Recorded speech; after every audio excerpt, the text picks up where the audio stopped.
Welcome to Leaders in the Light. This isn't just another podcast, this is a revolution. We're Amy Shaw and Cara Calvin, two female entrepreneurs who refuse to settle.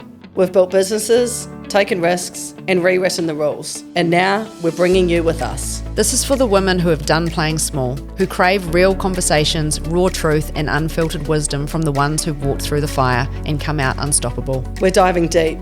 The risks, the breakdowns before the breakthroughs, the mindset shifts and the bold moves that separate the ones who dream from the ones that do. This is about power, expansion, and community. It's about stepping into the life you're meant to lead without fear, without limits, without apology. So if you're ready to wake up, own your story and rise, you're in the right place. Hit follow, leave a review, and share this with the women who need it. Let's amplify our voices and lead the way together. Welcome back to Leaders in the Light Season 2. We're pretty excited to be back in the recording studio today. Season 1 was wild. We had such amazing downloads. It was pretty incredible actually. So we've kind of pivoted. We're going a bit raw this season. Last season was just scratching the surface, wasn't it, Cara? Yeah, it sure was. Excited to be back actually. It was a good reminder that you can start things without having a plan. You can start things messy and you can figure them out as you go. Yeah, that's the way I roll my life. I know. Well, I'm excited about today's episode. Yes, yeah, we're going to go deep today. We sort of wanted to last season, but we're a little bit softer just to sort of feel our way into it. So this season we're ripping the Band-Aid off. I love it. And we're going to start by talking about something that I think a lot of people will be interested in, and that's soul contracts. Yes. We talk about soulmates. We probably have some, whether they're relationships, whether they're our children, whether they're friends. But we're going to dive a little bit deeper into soul contracts. I've got so many questions for you, Amy. And I also know we're going to use some of your soul contracts as examples. So, yes, cool. Welcome, season Thank 2. you. Welcome me. Season 2, let's go. So there's a lot of people that have listened to season 1 who have messaged us and may not be deeply spiritual, but who are now more spiritually curious. We're all about waking people up. And that's interesting. You Yeah. know, and I think, and the one thing that I find really fascinating is that we choose in each lifetime whether we're going to be awake or not. And when we're going to wake up, who is coming to our life. We choose our soul contracts. We choose our lessons. And we choose the people that we journey on this life with, and the ones that when soul contracts end, they leave our lives, and then new soul contracts open. So can you just for the people who may be new to this, maybe slightly curious, but maybe not have the same understanding of it that you and I do, because we talk about this like it's chatting about what's for dinner, you know, like it's... This is all I'm interested in. Yeah, this is very normal for us. Yeah. I mean, I think if somebody recorded our phone conversations and played them, they would maybe lock us up. I'd say they would think that we had lost it. But then again, it's about attracting the people who get it. And also, one of the roles for you and me and Leaders in the Light is to actually make this stuff more normal to be talked about. Yeah, I mean, my job, I'm an ambassador of the New Earth. My job is to make spirituality normal. And it cool. is... Yeah, and cool, because I say it all the time, but it fucking is. Like, and you are doing a great job of that. Healing yourself is like a flex. Like, it really is a flex. 100%. And people are not accessing all the beautiful, amazing energy and guides and source and tools that we can to live an aligned life. Exactly. And what you find probably, there's two sort of things that I'm seeing at the moment is that age wakes people up, particularly women. And men, obviously, when they get to a point where they've gone through some big life experiences, and it's typically 30s and 40s, isn't it? And the other thing is obviously big life events that happen. Well, I'm also finding at the moment, obviously I predominantly worked with females massively, and I started awakening all these females to step into their power, to become more aligned, to soften into their feminine. But what that means is that the male actually has to counterpart it, and he has to lead.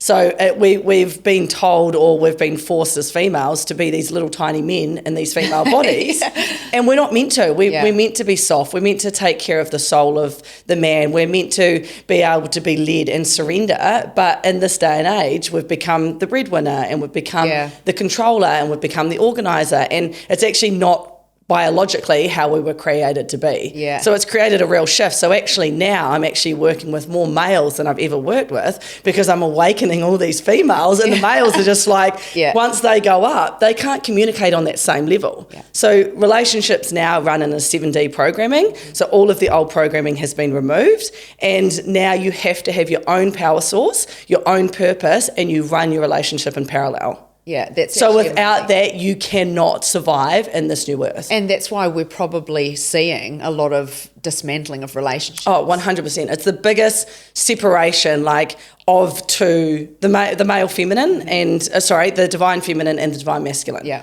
They are coming to a head because our reprogramming of our earth is now starting to become in the new age, which is dismantling everything that it used to be, codependency, attachments. There's a lot of people doing work out there over, anxious attachments or all the different programming that comes through in relationship, but actually that is not going to survive in the new. So the more we heal these sorts of things, the more these relationships can thrive in the new age. And that's exciting because they are beautiful relationships. They are powerful, they are soul-led, they are purpose-driven, and they are powerful. Yeah, that's the new power couple. I love that. Taking registrations. You're still taking registrations. I love that. And that's really exciting. And that's probably, and I guess what I'm trying to say is, how would people who are feeling a bit of resistance in relationships, whether it's friendships or within romantic relationships, how would you explain that really simply to them? Because a lot of the time we're in our logical brain. Yes, yeah. How would you explain, if things aren't going right, it's not just, hey, my marriage is struggling. Yeah. It's like, what's happening spiritually in that regard? So generally, if a female or male starts to awaken and their partner doesn't, that's when the divide starts to happen. So in that period, you'll notice that your values start to change, that your everything starts to shift. And then once you communicate, I always say, once you start to spiritually awaken, whether you believe it as a spiritual or source or however you work, but once that personal growth and that spiritual awakening starts happening, you start to raise your vibration and you raise it very, very rapidly because there's a peace and a purpose and alignment that comes without any book that can give you because it's an inside job. Yeah. So all of a sudden, as you start to rise, that person doesn't. Communication cannot sync because you are not talking on the same frequency. Then this person here, the one that isn't rising, starts to go into that low vibration. So that comes into fear. It comes into rejection, comes into all of those sorts of things. A female who starts to awaken is terrifying because I am her. Yes. I am her. No, and I am terrifying. My boundaries are rock solid. Yeah. Whoever sits at my table has to be so incredible. They have to be able to hold the space for the new feminine. And she's big. I've got big energy. I'm always upstairs. I'm doing things. I've got 3 jobs. I've got multiple clients during the week. I run attunements. I am busy. I've got a lot of energy. I actually need that safe, grounded energy in my life, and that's what I'm looking for now, and I won't settle for anything less. Yeah. No, so what happens is they start to sink apart. So what you need to do is and I work with a lot of my clients, hence why I'm working with the males now, you start to come back together. What is our purpose? But it is finding your own power source. Yeah. It is finding your own purpose. Once you find those things, then you can run in parallel and things will start to, this microphone is killing me. I know. My hand movement. Same, it's right in the way. But yeah, so you have to run in parallel. Yeah, absolutely. Yeah. Well, I mean, and that's really powerful. And I think people, you have this innate awareness. It's not logical, is it? It's this. No. It's this but once body you work energy. more and more with it, it is so obvious. And it's so obvious in my life and it's so obvious in my clients. I mean, obviously I can see people's wounds and their karmatic loops and all those sorts of things. So I look at them and I go, oh, these are playing out. This is playing out. But from a deep sort of cellular level, I've been in relationships where I have outgrown it energetically. Now, it doesn't mean that I didn't love those people. It doesn't mean that I didn't value the relationships that I had with them, but energetically I outgrew them. It wasn't about settling. It wasn't about being better. Yeah. It was about wanting more for my own soul. And I came into this lifetime to say, no regrets. Yeah, I'm going to live to the fullest. Yeah. And one thing that's really interesting is that when we go back to soul contracts, which I think is part of this massive this massive chat that we're on today, so big. Is you actually choose your soul contracts before you come in. Correct. Good or bad. Yep. The soul contracts are there to teach us something for our souls to evolve. Yes. And often we have lived many lives with these soul contracts before. So can you just explain that in a little bit more detail? So before we reincarnate, we look back on all of our lifetimes, and this is period before we come back into this earth, and we go, right, what didn't I learn?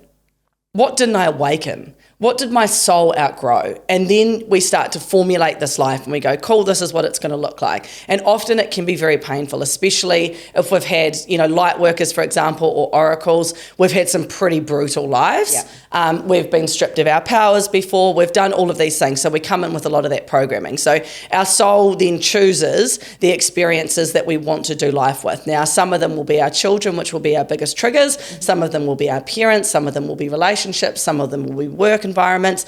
So we choose all of these experiences that we come in for. So they can be pretty brutal, but a soul contract is something that we choose. It is something that is predestined for us. We can't outrun destiny. Mm-hmm. It is waiting for us, no matter which way we look at it. Unless we heal and we elevate quicker, some of those contracts will dissolve or we'll outgrow them, or our soul won't need them. Yeah. Oh, that's so fascinating. And so when we outgrow soul contracts, that what I find really fascinating is it takes two people in that soul contract to do the work.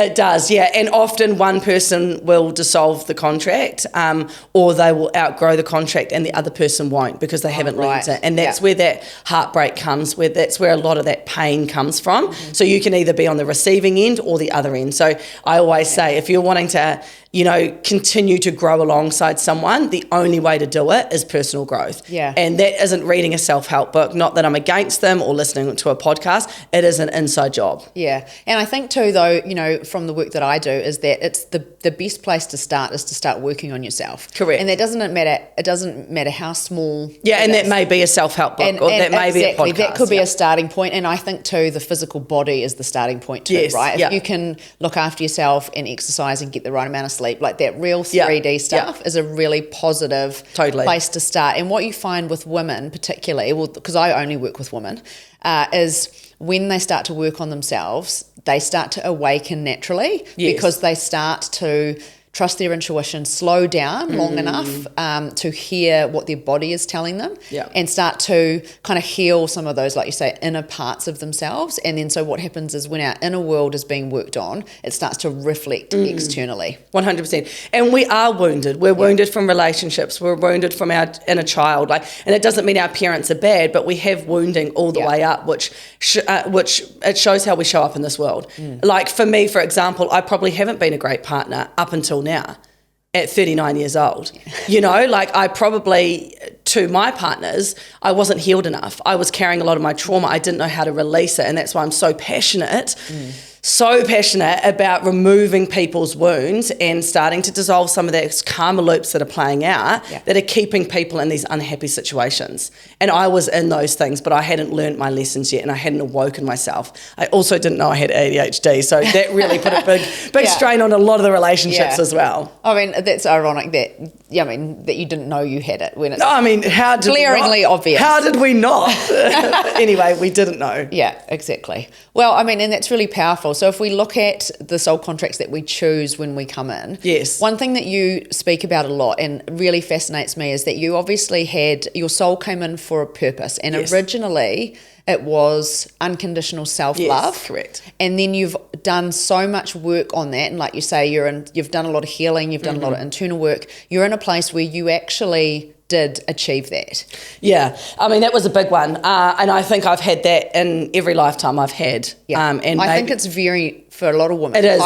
Most of my women that I work with is unconditional self-love. Absolutely, me too. Yeah. So that was a really interesting one. Like, obviously being able to hit that as a child, even through relationships, I didn't love myself. So what that actually meant is I couldn't love anyone else.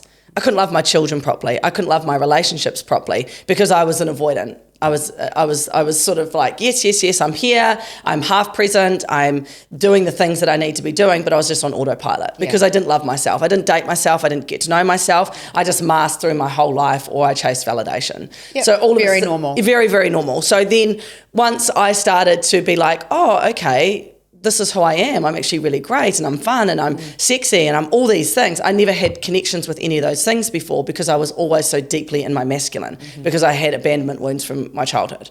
So that came out in masculine wounding. So all of a sudden I carried that around through every single relationship. So I was in fight or flight. I was in my masculine. Now, as a masculine woman, you can't surrender and be the wife that you need to be. You can't be surrendered in every single aspect of a relationship. Yeah. So that was a really big one for me. And now I'm like, wow, I love you. Like, I love myself. Like, it feels crazy to say because it was so far away from who I was. Yeah, and so in that respect, once you came to that place of unconditional self-love, your soul contract changed. Yes, that was amazing. And then it became all about lifting the consciousness of the planet and the ambassador of the new earth, which was a title given to me from upstairs, which sounds wild. I mean, we get titles at work, but we get titles upstairs as well. So my job is to lift everybody else into a lighter way of living. Now, that is just about people being able to step into their power and feel the peace that I feel. Yeah. And so I'm a lead by example soul. So my job is to show people how I healed myself,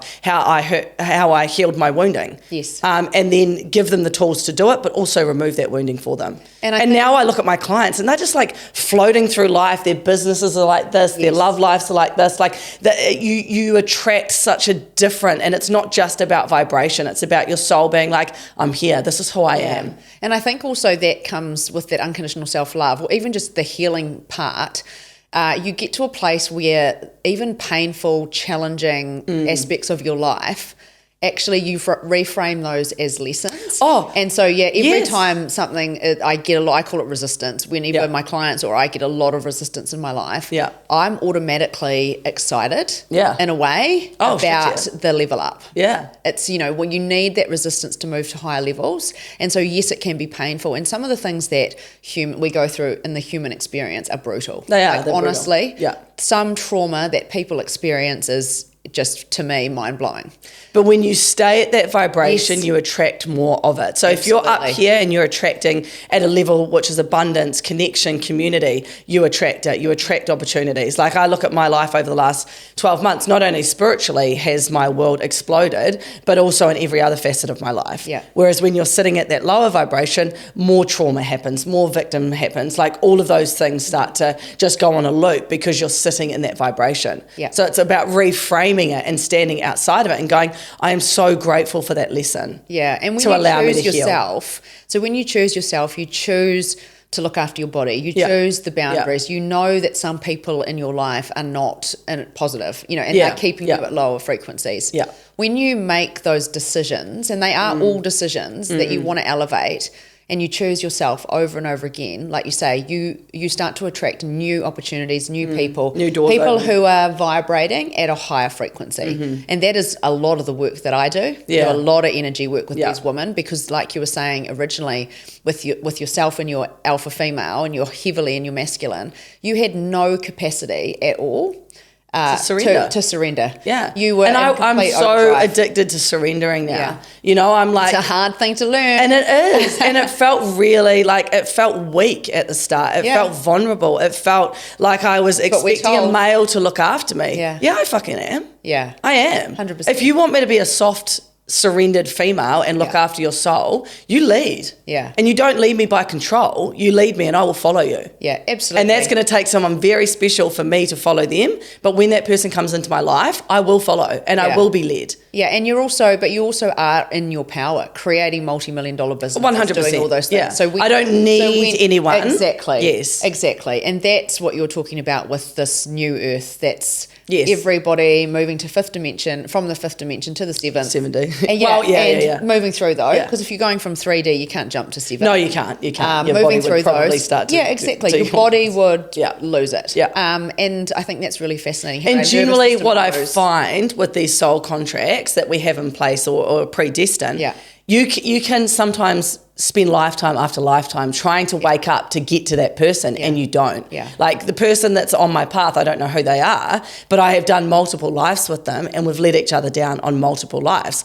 But we had to do the work in every single lifetime to be able to get there. Yeah. So, yeah. So and again, you could do all this work and he might not. Oh, no. This is the lifetime. Yeah. 100%. But that's the thing. But again, it does take two people in a soul contract to do the work. It does, absolutely. And you both have to do it. But what I find a lot is when these power relationships come together in parallel, these 7D non-programmed relationships, they'll generally end up doing a purpose-driven something together. It doesn't mean a business together, but you have a deeper purpose in life to be able to create a ripple of change. Now, it doesn't have to just be in spirituality. It can be in every facet of your life, but it is generally creating a service that will change people's lives in some way or another.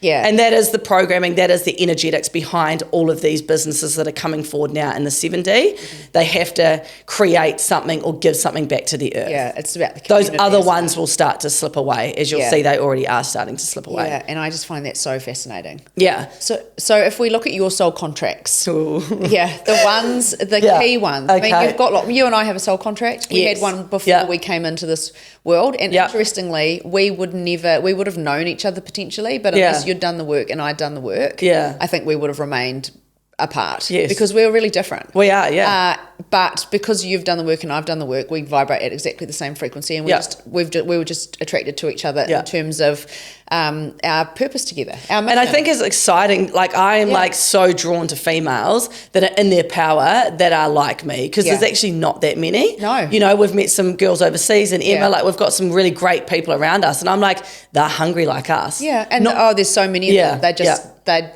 I guess it's a matter of just getting out there and finding them. And I think this podcast is they come part of towards that us as well. Exactly. And the cool thing about technology is you don't have to physically be in the same place.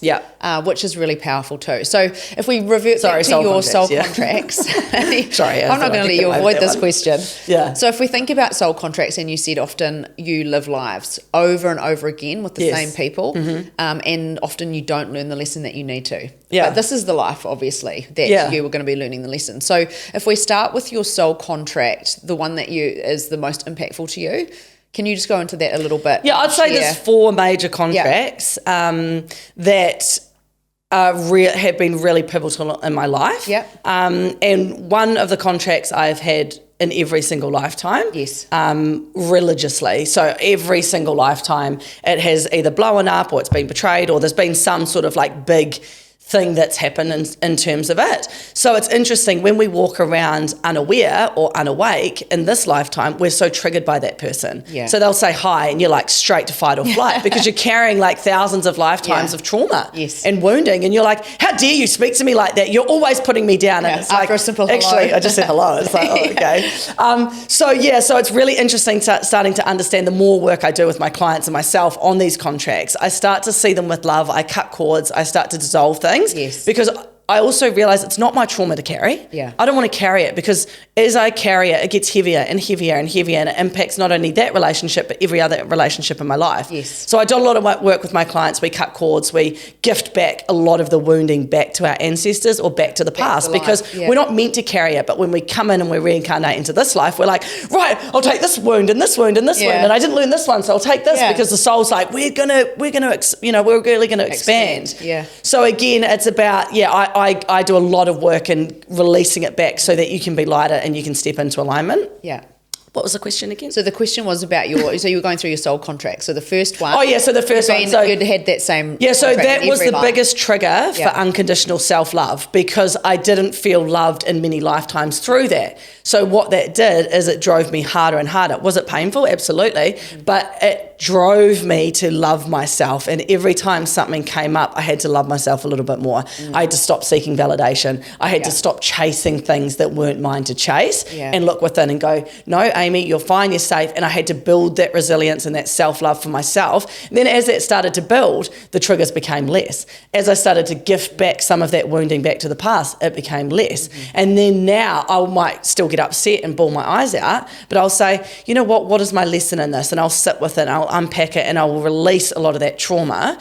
And I'll go, okay, well, actually, no, I can understand that. It's just actually about making me love myself more. Yeah, and that just goes to show the frequency. Instead of being in fear. Whereas the old me would be fear and victim. Exactly. Fear and like, victim. why am I getting treated like this? Why does everyone hate me? Yes. I'm feeling the rejection sensitivity that is... Now you're in acceptance. Now I'm in acceptance, and I actually realise that it's the other person's triggers that are reacting that way to me. Now, the further I step into my light, the further I piss people off. Yeah. The further I trigger people, I walk into a room and I'm like, boof, it's just like white light and vibration, because that's how I live my life now. Yeah. You know, I still have an off day, but that's generally who I am. So that can really piss someone off that is in lack or fear or envy or all of those sort of low vibration frequencies. Oh, I have been there for years. Yeah. I quite enjoy it. I have pissed people off for a very long time because I decided that I wanted more. Yeah. I was worth more, and I knew deep down that my soul was here to do something great. Yeah. And the same with you, you know, I feel like I haven't even scratched the surface. Yeah, I'm just just like, bring on 40, man. Like, I'm just hitting my best chapter. And it's funny because people, like, obviously there's so many people separating at the moment. Yes. And they're just drawn to me because obviously, like, I blocked my life and left my marriage and did all those things. So people are drawn to me and they'll say it and that, you know, teary emotion. I'm like, congratulations, you're about to peak. And they're like, excuse me? I'm like, you are literally about to peak. Yeah, like, you are going to call in marriages. Yeah, and you're just going to call in soul aligned, and it doesn't mean that either person's bad. You've just outgrown the cycle that you were in. Yeah, and often it's the person who you have children with, isn't it? In many instances. Yeah, and like for me, for example, then my love contracts, I've had 3 major ones. Yeah. My first one was a karmatic loop, which was replaying my childhood back to me. Gotcha. So it was me saying your father. I was choosing, I was just choosing an environment that was familiar to me because that was all I knew. So then I was like, as my nervous system, you know, that felt safe to me because I was like, okay, this is what it's going to look like. I'm happy with that. Yes. But it nearly broke me. That was my first love. That was the one that was brutal. I mean, you know, I think I vomited for like 4 days afterwards. Wow. When my body was physically like, you know, so it was really, really, really painful one. But I also know it was equally as painful for him. Yes. So we both had this deep codependency and very unhealthy love. But shit, it was a love. It was passionate. It was powerful. It was something that was out of control for both of us. So there was a lot of these things that had happened. But what I'd done is I'd put myself on a karmatic loop of, will you accept this? Is this what your soul will accept? And yes, I did for a while. And then I left and back and forth. And, you know, and I had to outgrow that. And I actually had to run away from that and move overseas to stop that loop. I did the same thing. Well, because it is very, you are codependent. I was codependent with that person, their emotions, my emotions. Everything ran in this whole sort of sync together. So that cannot thrive. No. So that was my first one. So then I had to obviously leave that one to be able to heal myself enough to be like, oh, is that what you're going to do? And then my next contract came through, which was more around stability. You know, from the outside, it was very stable, but I'd chosen a similar experience again, but not really the same at all because it was dressed up in a different way. I was going to say parts of it were very Yeah, but then a lot of it wasn't as well. And again, I deeply value my first soul contract. It taught me how passionate love can be and how brutal it can be, but also how intoxicating and all those sorts of things. Then my second one was, you know, he was very loyal and kind and compassionate, you know, but then I was such a different personality. Then I started my spiritual awakening, and then that's when that started to shift. Yeah. And it wasn't that person was a wrong person or a bad person, but as I started to elevate spiritually, because I did my Reiki attunement, and I became a Reiki master through that period. Now, Reiki's got a bit of a slang term now, but that was just about connecting deeper within myself. It was about having a purpose bigger than myself, understanding my higher purpose, all of those sorts of things. So that started to dramatically shift. But within that one, I got my gifts, which were my beautiful children. And I also had a life of adventure and fun. And, you know, there was so many amazing moments in it. But then again, I had outgrown that contract. My soul was like, okay, that is where this one ends, and I could feel it. And I'm brutal because I am just like, I will just do it. You know, I've got such confidence in the universe and the bigger plan and my team and life and my soul that if it doesn't align, I'm out. Yeah, absolutely. And quietly and subtly, but I'm out. Well, I mean, it's important for people to know, even in the 3D, that the threshold to higher frequencies is courage.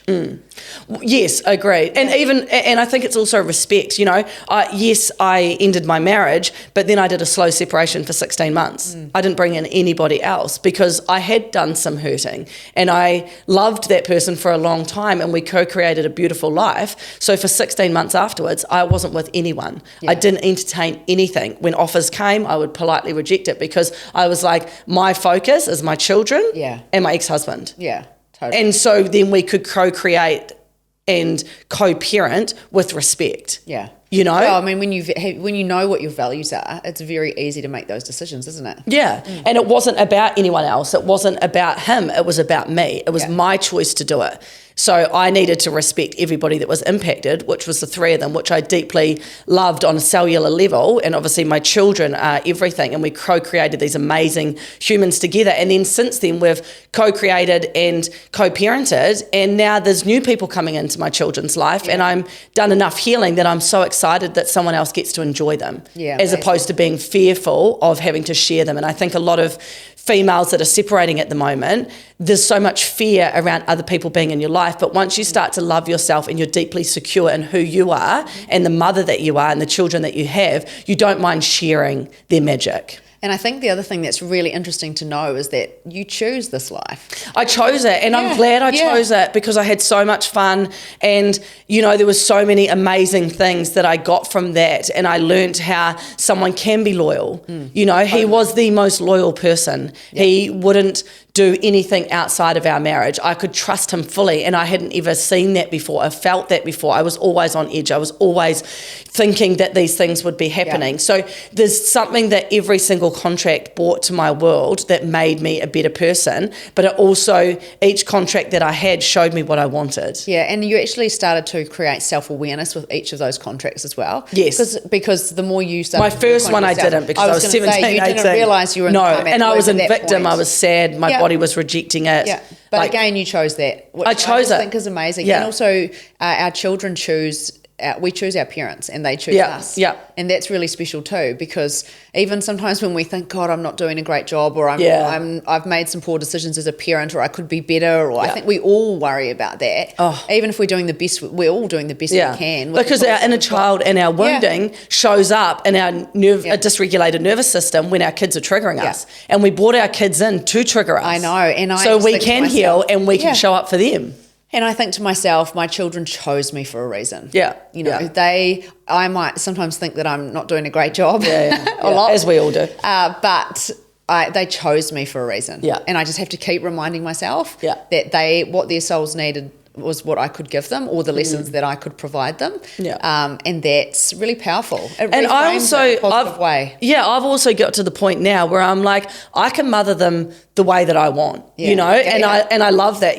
We don't have devices, and everyone's like, oh, they're going to be put out because their friends are gaming. Well, find the friends that are digging a hole in the backyard or playing footy. I want to raise them in a really in a way that's safe, and I hold the space for them because our parents didn't know how to do that. And it wasn't that they were doing anything wrong. Generationally, that's what was the normal. Yeah. And they still think that, oh, Amy's too soft or this. But I'm sitting there having some really big conversations with my kids and holding the space for the changes that are happening. Now, I wish someone had done that for me. Yeah. But that wasn't the normal thing back then. No. So I think as well, it's like our children...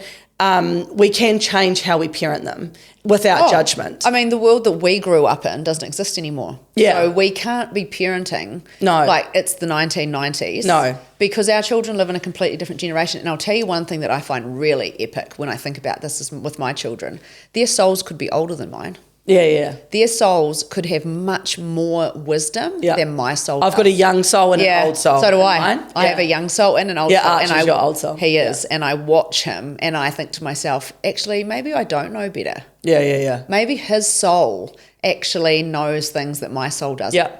And that makes me, there's that old way of parenting where it's, you respect your elders and you do this and I'm all for that. Yeah, we're all about that in our house. But I'm all for that as well, but I'm also self-aware enough and awoke enough to understand that maybe my children know more than I do sometimes about certain things. Yeah. Especially when I watch them with technology, or I listen to them have conversations with each other, or I watch them express their emotions in a healthy way, and even I can't do that they can do that. Yeah. And so I find that really because we've taught them how to hold the space. Yeah. And that's one thing that I learned on my journey is I had one parent who could hold space for me emotionally and one that couldn't.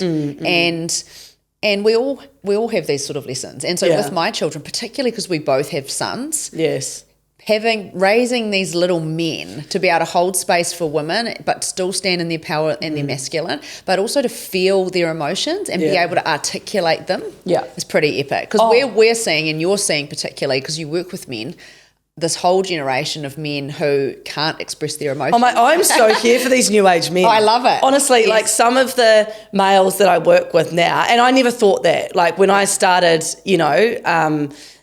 even treating, last year I was predominantly female led. Yes. I had a couple of male clients, but they were very deep spiritual clients. They were from the land. They were quite different. Yes. Whereas now it's the everyday male who wants to be better for their wife and for their children. Totally. And that's where we start. We're like, cool, how can we undo some of your programming? Cool, how can we look at your past lives that are playing out in the now that are triggering you in that way, And we start to unpack all of these. And that's what makes me excited, because then their children get the benefit of it. Absolutely. And even from Sam won't mind me saying this, but even Sam sees you for this sort of work, and just to be able to gift him some of the gifts that his soul needs and to help him with. But he's also such a powerful, and once you tap into that power that he has, that power source. Yeah, and there's a lot of men like that. And what I love is it's the men that you do not expect. It's the real. Oh, honestly, it's the tradies. Yeah, 100%. I love it. Yeah. It's these men who are like, I want to be better, and they are very successful, driven men, but they know, or they're females are waking up, but they know that there's something. Yeah, they've got the curiosity, they've got the bug. Oh, I'm just just be curious. I love that. You don't, and a lot of people will snuff at it or look at it, and I'm like, that's fine, my message isn't for you. Absolutely. And that's okay. And may not be yet. Yes, and then I see these males come, then I see these males starting to really amplify their life and lead, and that doesn't just mean financially, it means they start to lead, they start to hold the space for their females, so their females can soften. Absolutely. Yeah. But then I was just going to say as well, and then my last contract. Yeah. So that was a really interesting one, and probably one of the most pivotal ones of my life. But that one was to wake me into my feminine, which I had never been before. Yeah. I had never been before. I was always in my masculine. I was always in validation. I was always in a different frequency. So he came through and he woke me up sexually. He woke me up in my feminine. He allowed me to be led in certain areas and things like that. So it was really interesting to do that, and I'm really grateful for that, because I feel like that was the last part of that really big shift into who I am. I love that. Because also he felt so much about me, and he got me to love my body and my femininity, all those sorts of things. So that was a really big one, because I'd actually been really disconnected from that side of myself for most of my life. Yeah. And I was like, maybe this is just the way I am. And now I'm like, this is how I am. I did not see that was a plot twist I did not see coming. Plot twist. Yeah. They act as a mirror. And I think the most powerful soul contracts do that. That was the most powerful, even in terms of personalities. Yeah. We were exactly the same, and unfortunately in the end the values didn't line up as much, but so that's why I've got such strong boundaries that if something doesn't feel right, I will respectfully and quietly leave. And that is terrifying for males, because most people would put up, or they would put the work in. It's like, no, if something has happened in that where I've realised that our value systems are completely different, I can't stay. I can't teach you those. So heavily on values. Yeah. I coach them in business, I coach them in relationships. Yeah. Because once you have a clear idea of what your values are and what you stand for, they just act as a steering wheel. Yeah. Like you say, it makes it much easier to make those big decisions. But that was a very hard decision for me to leave. They all are, aren't they? Every single contract was heartbreaking for me. People think, she always leaves, or she. Yeah, I do. Yeah. But also it hurts. Yeah. It really hurt. And that last one was incredibly hard, because it was the strongest connection I had. Yeah. in my lifetime, you know, but what it was showing me is you can have the connection, but you can have the safety and you can be led and surrendered. And that's ultimately why I left, because I wanted to be led. I wanted to surrender. And that feels, the old me couldn't have said that because it's weak. And I'm an alpha female, so that wasn't in alignment. And I used to get a kick out of being the alpha female, being strong, being powerful, being in control, being financially stable. Like that, those things have shifted for me. Yes, I'm still purpose-driven. Yes, I'm still going to have successful businesses, but I also would like to be able to soften and be more childlike, be more playful, and bring out a different side of myself. But you can't do that when you're in control. Or in your masculine. And the other thing that's really interesting, and I talk about it a lot in my coaching, is what I call the vanilla energetic frequency bandwidth. Which is where if you don't feel the depths of pain, make those decisions, then you cannot feel the height of joy and love and peace. And so what we do is we try and keep ourselves safe from feeling that pain through loops and numbing and remaining in relationships that are very vanilla in terms of the way that they operate. Because we're afraid, and then we wonder why we can't feel joy, we can't have fun, we can't feel love. We get stuck. We get stuck in vanilla because it's stable and it's that. And I've done that. And if I look back now and I look at my 3 soul contracts, what they have done is woken me up spiritually, made me love myself, made me ready for the next person. Exactly. So now I've picked all 3 things out of those major contracts to say, this is what I'm looking for, and I won't settle. So it's interesting, like that solitude is where the healing comes, but I am also not willing. I mean, I'll have a bit of fun, don't get me wrong, but I am not willing to settle again. That person has to meet me exactly where it is. So I'm like, either he's going to come through and it's going to be amazing, or I'm going to have to wait a little bit longer, because it's going to take someone really special to stand in my power and to be able for me to be led by someone. Now, I don't know if that person exists. I really hope they do. But, you know, my boundaries are so strong. My confidence is so strong. My faith in what I'm bringing forward in this lifetime and the work that I've done to meet them there, because I'm also like, they are so lucky that they get this version of me because I am finally who I need to be to love someone. And I've never been, and I'm 39. And interestingly, the work never And most ends. people don't find how to love someone else in this lifetime. It's because they don't love themselves. Exactly. And what I always say is you've really got to turn that lens inward and not have that lens externally validating everything you do in your life. But we're programmed by society and by generationally to look outside of ourselves for worth. And when we look internally for worth and we start to do that internal work, that's when it reflects externally, but it feels different. And that's, I think, the power. With contracts as well, you don't have to stay in it. So you can learn the lesson and move it. Like we do a lot of, like, you can either have soul grafts, which are where your souls are grafted together. It's not a full soulmate, but you've grafted in a past lifetime. Now, interestingly, those are normally things like, I'll be with you forever. So we've got to be really careful the words that we say, because you can bind yourself together with someone in a past life and then you come through here and your souls are still grafted together.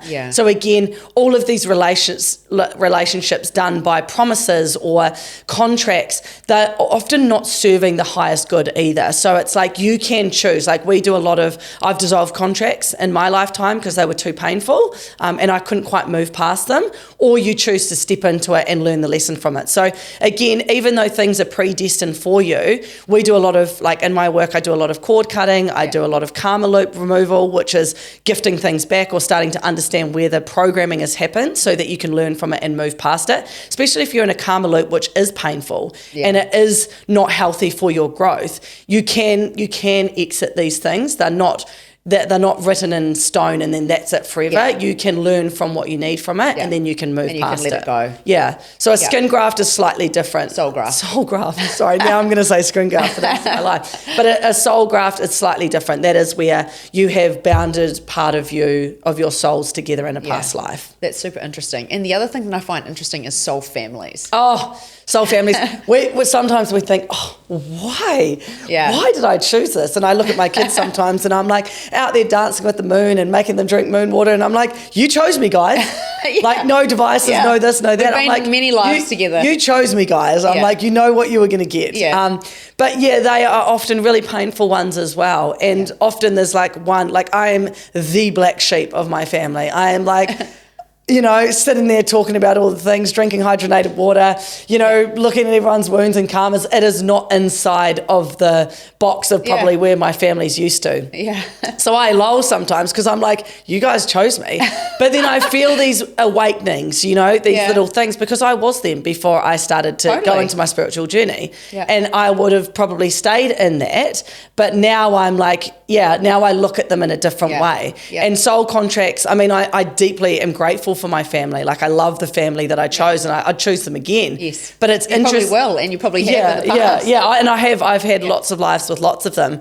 But it's interesting because they're here to teach you things, but you're also there to teach them things. Yeah.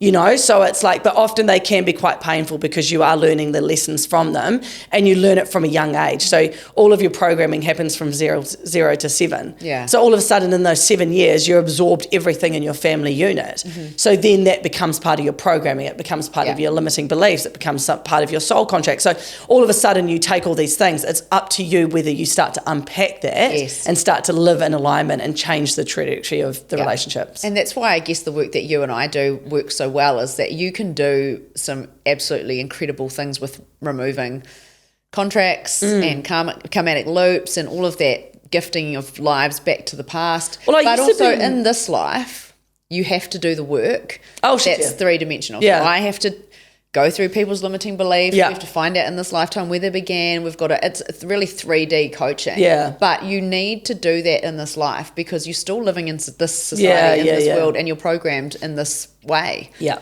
So you've got to kind of work hand in hand with that. Oh, 100%. 100%. Yeah. And that's why some of the work that I do with people, I say, like, we get to a place and I say, you've got to go see Amy now. Yeah. You know? It's time.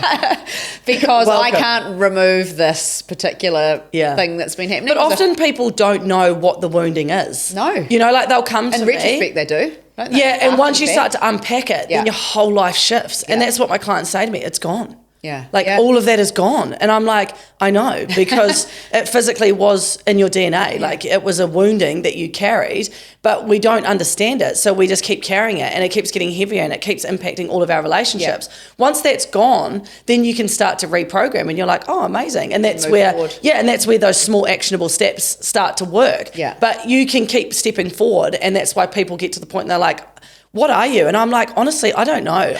Most of my people call me either their spiritual mentor or a life coach. Yeah. But I call myself a transformation architect. But yeah, well, you're not a life coach. I'm an alchemizer. I don't really know what I do because every single client that walks through the door is different. Yes. No one has the same session. I've never done the same session twice because I channel in the night before. I'll have a look at what the wounding is, what the programming, what past lives are playing out in the now, like all of those sorts of things. Now, that seems so foreign to some people, but it's just my language now because I can do it. And then I stopped caring about what people thought because my job is to help people be an optimal human in every single facet of their life. Mm-hmm. And that's what I do. And that's what I get a kick out of. That's what my soul's purpose is. That's what lights me up. You know, people are like, how do you work 90 hours a week? I work full time at David Shaw, and then I work every night, and I work most weekends. Now, yes, Spirit laughs at me because they're like, well, how can we bring this person through if you're working all the time? Yeah. So now I've just drawn a line in the sand. I'm like, cool, I'm going to Bali. Yes, I'm doing this. Yes, I'm doing this. I'm starting to bring in joy because the universe moves faster when you're having fun. Yeah. It brings you more when you're in joy because that is such a high frequency. Yeah. So it's like, it's so interesting to be able to see how it all plays out. Yeah, absolutely. And and so thank you so much for sharing all of that about your soul contract because we all have different ones. And interestingly, when you're saying you've never done the same session twice, it's important for people to know that everyone has a spiritual team. and no one's spiritual team is the same. Why so are we not using them? Yeah, so my guides are different to your guides, Yeah. and you talk to my guides and you pass over information to me from my guides. Yeah. You can see things that I certainly cannot see. I can feel it. Yeah. But sometimes I'm still in that place where I'm like, but I can't see it. So, is it real? Whereas I laugh, I'm spiritual lazy. I'm literally I love that. I go upstairs and I'm like, right, the galactics, the this, the that, the guides, the this, the that. Yeah. But it's interesting because I used to be a medium. Yeah, yeah. But where it started to shift is when I started to be like, I can pass messages and I can close grief laps between the sitter and whoever's in spirit. Yeah. And that was a really powerful work that I've done for 20 years. Yeah. But then probably over the last 5 years with my own removal of my wounding and the difference it made in my life, that's where all of my energy started going. And that's where I started to be like, this is what I'm so passionate about. So it's interesting how as I've evolved and my lead by example soul has grown and changed, so have my sessions. Like if you saw me 20 years ago to now, I'm so different at what I do. Yes, I'm so much more powerful because I've activated all of my gifts, but also that's what I feel people need the most of. And then I can still bring through your family, but most of our sessions now are all around this programming that is stuck and gifting things back to your ancestors, because we have all these lines of ancestors. Around me, I've got 7 guardians of light, then I've got the elders around me, and then I've got around that the warriors, and then around that is a firewall. Like I am so deeply protected, and I'm like, how is everyone not accessing this? Yeah. Like, how are people walking around with this all shut off? Yeah. Or thinking that we're the crazy ones when physically there's no way I can do the work that I do without knowing or talking with the sitters upstairs. I think it's definitely once you're in it. Once you're in it, there's no way out. Yeah, and I think too, like you were saying, the more you evolve as a person, the more spiritually aware you become. Yeah. And your life expands as you expand. Yeah. And so if you're stuck in the same loops and patterns of behavior, it's because you've stopped to grow. And the more you grow and the more you connect with yourself, the greater your life becomes. Oh, 100%. And the people that are judgy about it, it used to affect me a little bit at the start. Like I could see people sending message, like I'd get all the, when you post something and you can see that all shared it. Yes. And I'm like, and I could feel the energy. I could sense who was doing it. Yeah. And it used to really affect me at the time. And then I looked at these people and I'm like, they are so low vibration that I'm like, why am I even bothering? Why am I letting that worry me? But there's that part of you that wants to fit in, or that part of you that wants to be normal. But now I've found my new normal, and the relationships and the connections that I have are so strong that I really don't mind so much. It's actually, I kind of get a bit of enjoyment about triggering people, if I'm going to be honest. Also those or sparking provocative thoughts in their mind. Absolutely. And you're going to create a ripple of change within them because they're going to follow you and they're going to say, right, well, she's changed her life, then I can too. Or their souls were not meant to wake up in this lifetime. No. And I often think that people who don't understand, or that's okay because their souls are not meant to. Totally. And at the start of my life, at my younger years, I was awake. I had obviously Boing, which was what we spoke about in season 1. Yes. Who was sending me postcards and he was my imaginary friend. But now looking back, I'm like, oh, he's part of my team. But I was told that wasn't normal. Yeah. You're crazy or whatever. Like stop. All those things. So we're told to stop all of our gifts, and then often we reawaken them at a later stage in life because either traumatic events happen or you start doing the healing work, and then that deeper piece comes from it. But my energy is outside of my body. People are like drawn now to ask questions and be curious, and that's my job. Yes. Whether they take it, Jack Mitchell, my spiritual mentor, always said to me, you don't give someone a gift and follow them home and ask if they like it. Yeah. It's true. You just give it to them. Yeah. And then how they perceive it is up to them. And that's what I do. I gift my coaching too. Yeah, I gift them what they need, and it's up to them if they put the work in to transform their lives. And I don't really see many people that haven't that I work with. Yeah. Because then they come back again and it's like boof. And then they come back again and it's like boof. And everyone's like, bigger and bigger. How often should you work with me? And I'm like, realistically, every 3 months you start a new cycle. So then your new wounding will come. If you've put the work in for the 3 months before, that next 3 months is where you'll start to step into that version of yourself, and then more will come up. Yeah. More wounding, more this, it more never that. ends, does it? Yeah, I mean, I honestly heal myself weekly. I'm like, right, guys, what's still I there? don't even think I step out of it. I just think I sit in it. Yeah. 24/7. I blocked. I know. Anyway, so we could talk about this for hours. Yes. Anyway. But anyway, so this has to end. Oh, okay, great. This episode. Yeah. Great. One of us has to keep time. Since your time, you don't see time. I'd like to call myself time poor. Oh no, time blind. Time blindness.